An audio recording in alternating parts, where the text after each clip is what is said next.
detention detention অসমীয়াত detention এই শব্দটোৰ অৰ্থ হ'ব আটক বা বন্দী অৰ্থাৎ কোনো এজন ব্যক্তিক কোনো এখন ঠাইৰ পৰা গুচি যোৱা বা পলাই যোৱাৰ পৰা বাধা দিয়া কাৰ্য বিশেষকৈ কাৰাগাৰত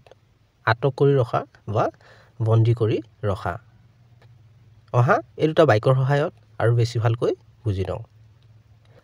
They were kept in detention সিহঁতক আটক কৰি ৰখা হৈছিল for 10 days 10 দিনৰ বাবে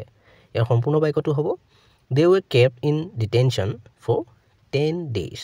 সিহঁতক 10 দিনৰ বাবে আটক কৰি ৰখা হৈছিল The teacher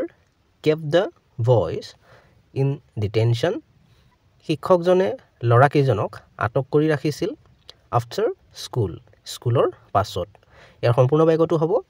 The teacher kept the boys in detention after school স্কুলৰ পাছত শিক্ষকজনে ল'ৰাকেইজনক আটক কৰি ৰাখিছিল চেনেলটো ছাবস্ক্ৰাইব কৰি ল'বা কাৰণ এনে ধৰণৰ ভিডিঅ'বোৰ ইয়াতে পাই থাকিবা